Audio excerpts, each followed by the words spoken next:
Kalimera and welcome to Athens, the cradle of what we now know as European civilization. The purpose of today's vlog is to talk about Greek football and my team, AEK Athens, who incidentally play tomorrow against PAOK.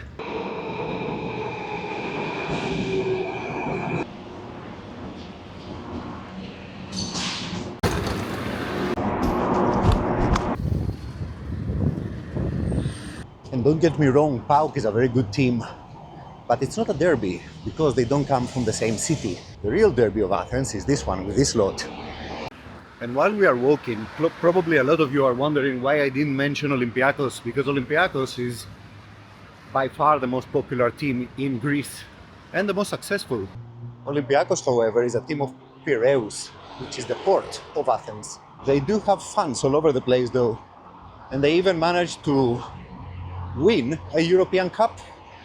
Bloody hell, in our house that is, in our newly built stadium, they actually won a European Cup. It hurts. This is apparently the headquarters of Panathinaikos Ultras. It's ugly, isn't it?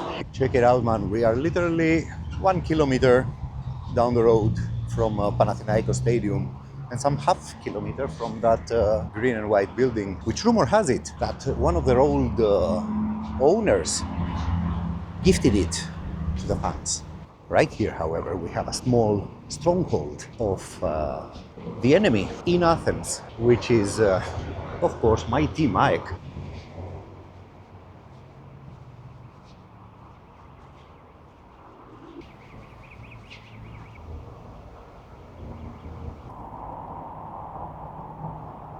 Now, if you're wondering how is this possible, well, it's tricky. First of all, the building you saw across from the stadium of Panathinaikos is basically the headquarters of the Attica police. I mean, they do want things to be kind of quiet in their neighborhood. That's one. Second is that the AEK Ultras actually owned this place, and it's kind of difficult to kick you out in case of troubles, let's say. Now, during the years, there haven't been many troubles in this area. There have been some, just enough to keep the place running. For example, some years ago, AEK was playing in the Champions League and they were playing against Ajax, who Ajax fans are friends with Panathinaikos. So when they came here, they actually gathered a bunch to visit this place. But the AEK fans were prepared and they were waiting for them, and there were bad things happening. Also bad things happened in the stadium, but let's not talk about that. The channel does not promote violence. The channel promotes football culture and fun culture. Another interesting thing that's right across the road from the Panathinaikos Stadium are these buildings here. And these were the houses of the old refugees. Now, they are in a kind of derelict state, and a lot of them are under occupation. Back in 1992, when the exchange of populations happened between the Turkish state and the Greek state, which is, by the way, a very important issue, which has to do also with my team, AEK. A lot of refugees came and stayed here, in this area. Well, I stopped filming because one of the residents of those buildings kindly asked me to stop. I understood that they do have a lot of problems with the police, with various extreme right-wing people. So yeah, I stopped. I'm in the National Garden, by the way, which has nothing national about it. It's trees.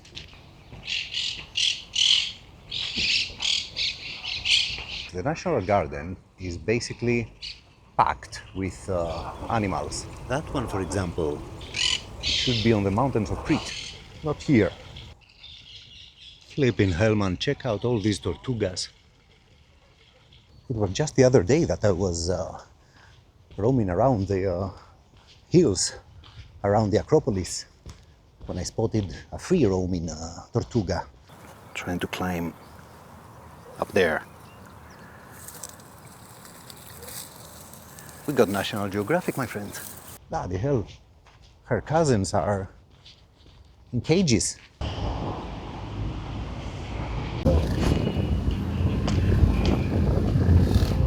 That over there is the Greek parliament.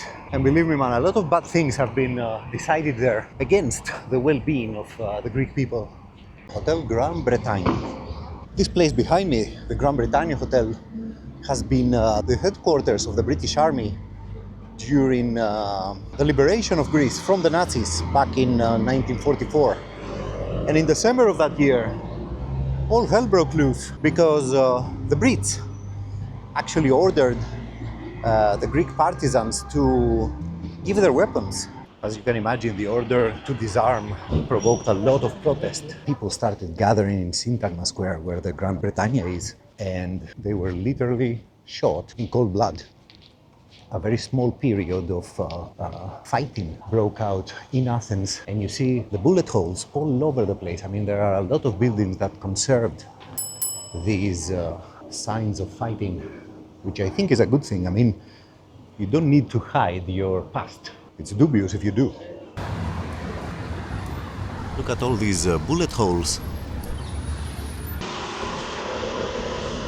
They represent one of the first acts of what we all know as Cold War.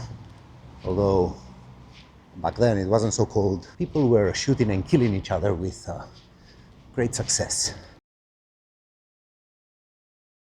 That event, together with the Greek Civil War, I mean, they are subject of documentaries and documentaries on the documentaries. During these vlogs, it's impossible for me to cover the whole story, but I do have to mention it. And I'm doing that in order for you to understand the vibe of this city. I mean, why is this city ready to explode at any given moment? We basically protest about absolutely everything. And there is literally quite a lot of violence, man. I mean, it's amazing to think about it.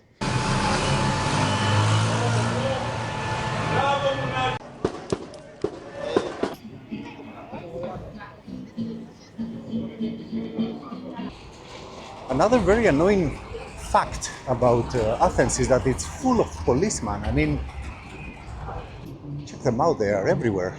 And you know what they say, right? Where there is a lot of police, there is usually a lot of injustice.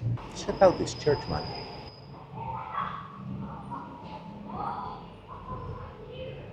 Like, wow.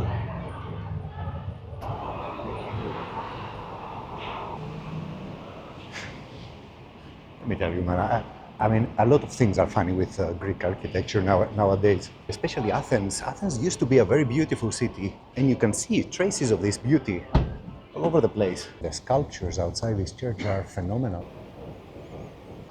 But we had the ingenious idea to bring them down and build these horrible apartment complexes, which, by the way, was a move that almost doubled the population of Athens. Where else on the planet do you have a capital city with half the population of the country? It's insane.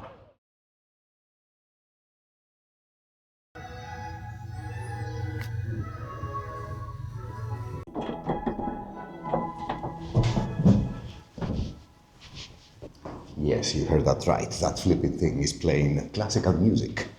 Now let's talk about the Greek liberation from the Ottomans and how years later Greek refugees from Turkey formed the AEK football club. You see, after 1,000 years of Middle Ages, suddenly the age of Enlightenment was upon us. And boy, did it turn things around. Suddenly Europe rediscovered ancient Greece and slowly but surely started incorporating the ancient Greek philosophy and spirit into the European identity, eventually denying the fanatical religious stuff that used to terrorize Europe up until then. It also sparked the spirit of revolution. The American Revolution, believe it or not, has its roots back to the Enlightenment. And while the French Revolution gave a sense of national identity to the French, Europe suddenly discovered a little stone in their shoe: the Ottomans. You see, for the enlightened Europeans, the presence of the Ottomans in the holy ancestral ground of Greece was simply unacceptable. And as if enlightenment was not enough, let me tell you, there came the powerful wave of Romanticism. You know, people like Byron, very romantic British poet, who, if you ask me, was more interested in sex than romance. You see, for people like Byron, Greece was the beginning of everything in terms of culture, philosophy, arts, absolutely everything. And what's kind of funny is try to imagine the archetypical Greek shepherd who has absolutely no idea what's going on in Europe or wherever in the world and is busy feeding his sheep up on the mountains, suddenly meeting all these Europeans who are trying to convince him that he's the direct descendant of Plato, Socrates and Aristotle. The process of Greek liberation from the Ottomans lasted almost a century. I mean, my island, Crete, was liberated in the beginning of the 20th century, while the revolution itself started from Peloponnese back in 1821. Some 100 years after the start of the revolution against the Ottomans, we had the brilliant idea to go and recapture some of our lost grounds. So what we did was basically send in an army into Turkey, trying to recapture our lost lands. The Turkish forces managed to push back the Greeks.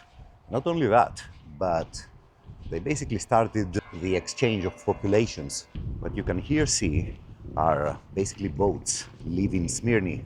Smyrni was a historical city which is now called Izmir on the Aegean coast of Turkey. Some 1 million of Greeks actually emigrated back into mainland Greece. And while they were successful in their businesses back in Turkey, back in Smyrni, for example, or Istanbul, they suddenly became refugees in their new homeland. And upon arrival in Greece, they were refugees, they were victims of racism, a very similar concept to what is now happening with all these people emigrating into Europe, searching for a better life. The Greek refugees from Turkey ended up living in slums. A lot of them did manage to rebuild their lives, but it took a lot of time. And some of them are responsible for the founding of my football team, AEK Athens. Now, AEK is definitely not the only refugee team in Athens, let alone in Greece. A lot of these teams were basically founded by refugees. PAOK, today's adversary, is also one of them in the second major city of Greece, Thessaloniki. The stadium we went yesterday, that was Apollon, is also a refugee team from Izmir, from Smyrni. Apollon and Panionios are probably the most well-known of these lesser teams by refugees. Πρέπει να είναι ανοιχτά. Για φωτογραφία. Ναι. Ωραία. Ευχαριστώ πολύ. This fine gentleman let us in. This is it. So yeah, man, it's a pity for Apollon. Apollon, by the way, is the ancient Greek god. And this is yet another team that became a victim of very, very bad ownerships who basically took advantage of the team and gave nothing back. Personally, I never viewed teams like Apollon, Panionios, or even PAOK as rivals. Because back then, they were nothing. They were a team with a lot of fans in Thessaloniki who were making a lot of noise, but not much in terms of success, you know? Now, they do have a strong team, and I appreciate that. And a very funny owner who likes to get into the pitch with guns in his pockets. Now, as most of you probably notice, I am biased. I mean, come on, of course I am. It's my team we're talking about. That doesn't mean, however, that I don't have things to say about my team, because also what we do is kind of funny in some ways. First of all, we have a newly built stadium which is called Hagia Sophia, which is not provocative at all. Yes, takes its name from that, Hagia Sophia.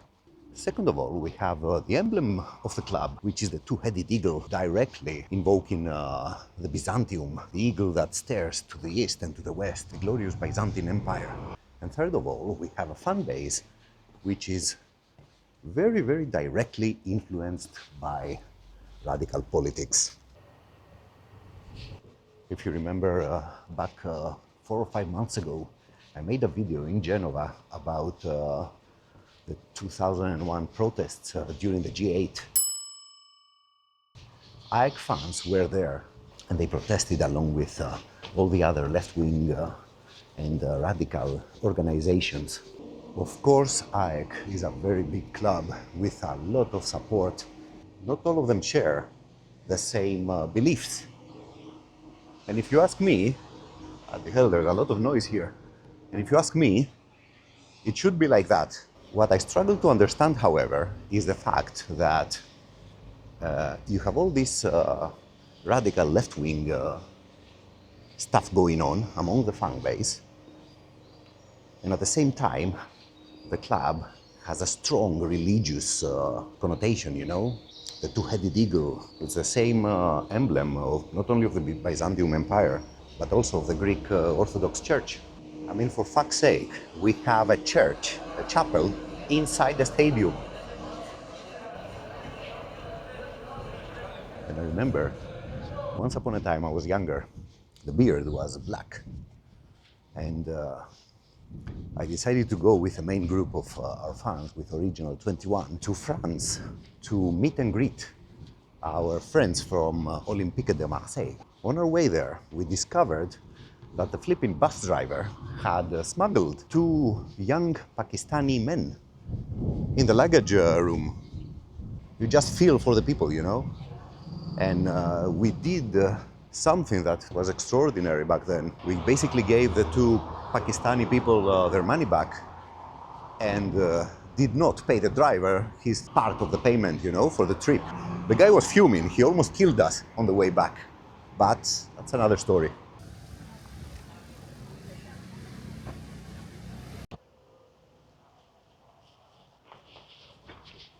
Yes, that's a tree.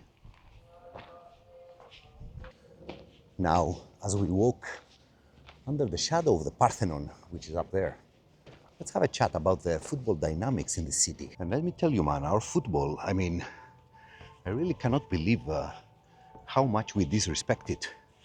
First of all, we have managed, mainly because of the violence and especially because of the very, very bad and incompetent, in some ways, policing, we managed to play games, the big games, without visiting fans. How is that even possible? And nobody, absolutely nobody, including the fans, are doing anything about it. Now, you have heard me in multiple occasions actually speaking not so approving of various police ways of doing stuff.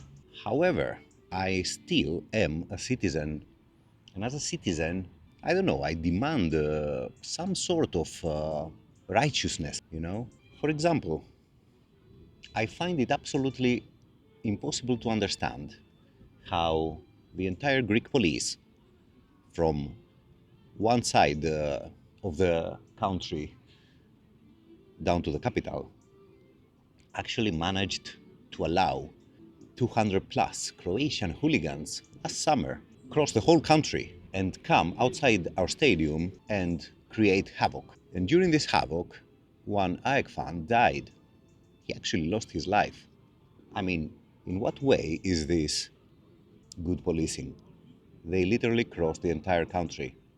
The internet was full of clips of convoys of Croatian cars.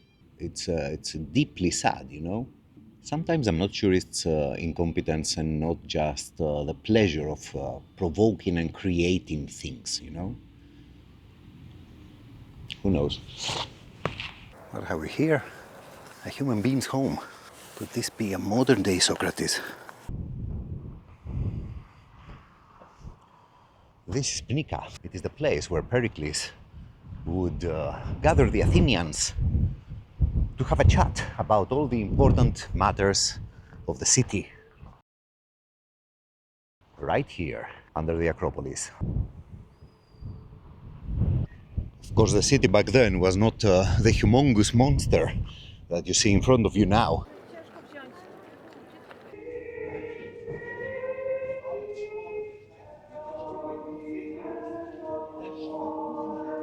Listen.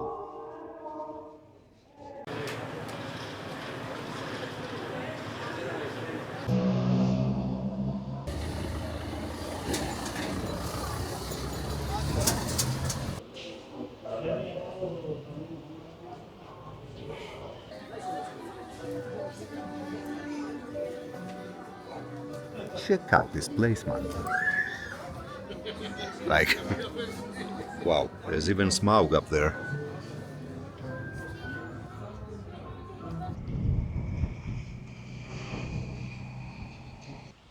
Now, we did have a talk before about AEK funds and politics. And while we make our way to Exarchia, to the district of Athens, which is mostly well known about the politics, let's have a chat about how all these districts get transformed through gentrification and hipsterism. Well, I think it's kind of obvious this place is closed. There is a bicycle race today, by the way, and it's extremely quiet, which you don't really get to have in Athens.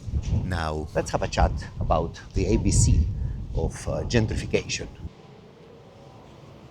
First rule of gentrification: you find an area which is very active socially and you fill it up with drugs and crime. You add a little bit of violence and the houses become very cheap. And if by any chance this falls in a crisis period, especially an economical crisis, you sell them to the people of interest.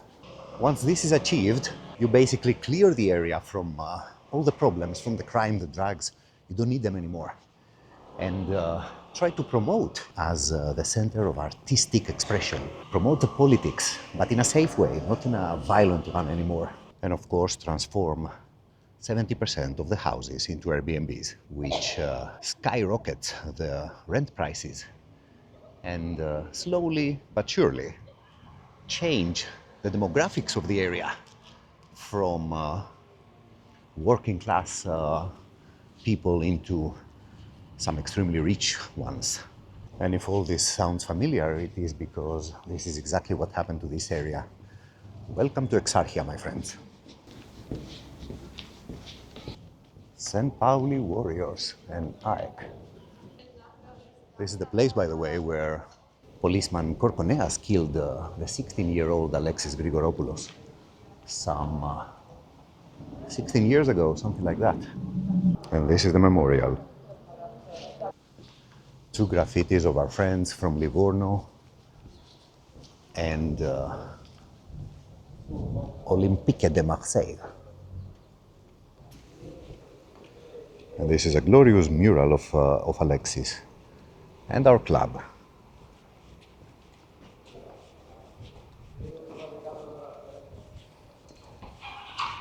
If I'm not mistaken, AEK is probably the only football club which is allowed to have a fan club in this zone.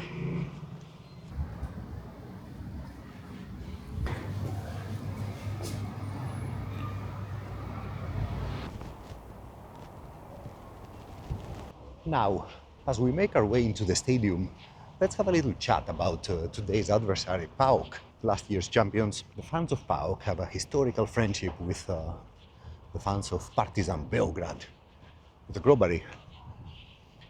And AEK, as a team, also has some history with that club. You see, back in April 1999, during the NATO bombardment of Serbia and Belgrade, the AEK team decided to get up there and play a friendly game with Partizan in sign of protest against the war. Together with the team, a lot of AEK supporters also traveled And the whole game basically was a festivity of friendship and solidarity against the war.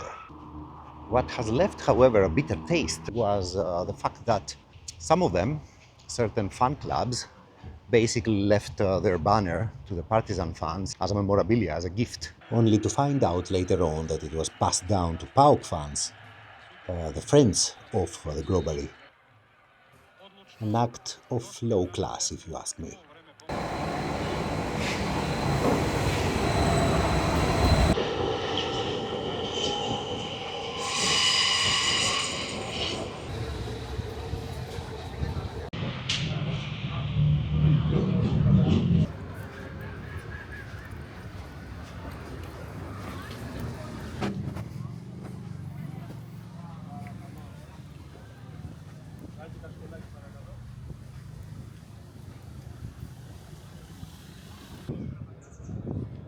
Check it out, man, our stadium, our newly built stadium.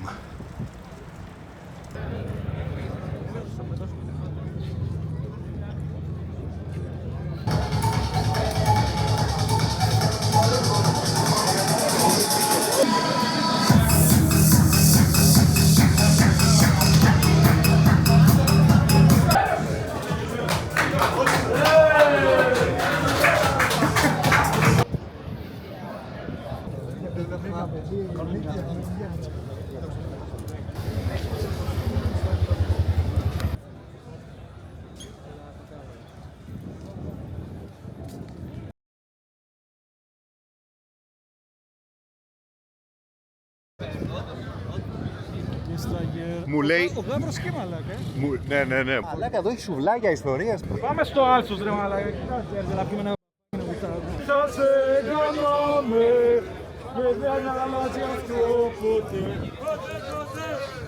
Ανάκασα, μαλάκα. Θυμάσαι πανάρα, ανάκασα. Τα είχα, αλλά τα είχα original ανάκασα. Τα είχα, αλλά τα είχα.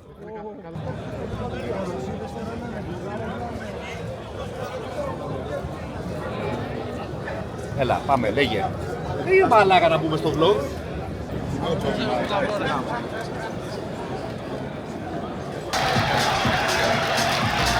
Πάμε μόνη ομάδα. Και το Βαγκαριόλι. Let me tell you, man, 19 years we've been without a proper home ground.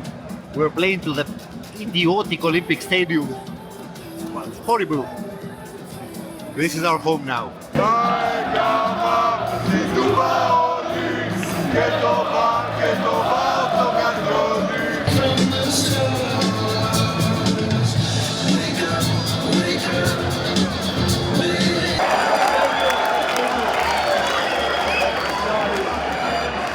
Venga!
Greeks have scored. Can you believe that? We're 1-0 down.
Razvan suç pula băi!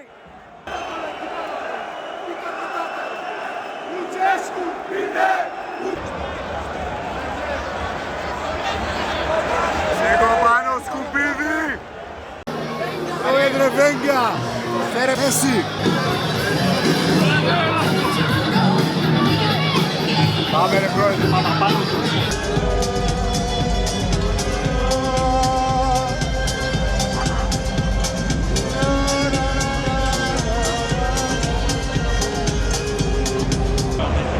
Άντε ρε μαλάκα, κατεβείτε κάτω, έστω διάλο. Γάμω το στανιό σας, το σύστημά σας με το μαλάκα. Εδώ και εδώ. Πίσω ρε, πίσω ξανά, πίσω. Πίσω μαλάκα, πίσω. Πίσω ρε. Πέναλτι καγκάτσι, πέναλτι! Μαλάκα, τι γυμναστής είσαι, του πόλου. Δεν μπορώ να μιλήσω ρε παιδιά. Πολλές γυναίκες εδώ ρε παιδιά. Θάνατος, έμπα!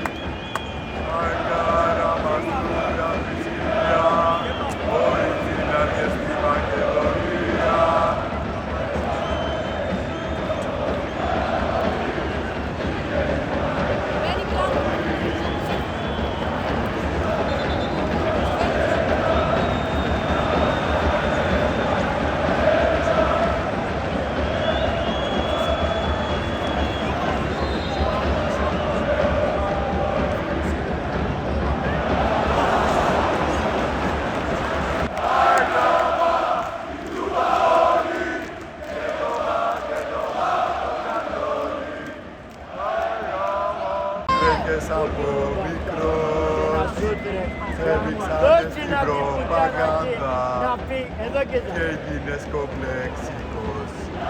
Αυτός ο μαλάκας.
Δεν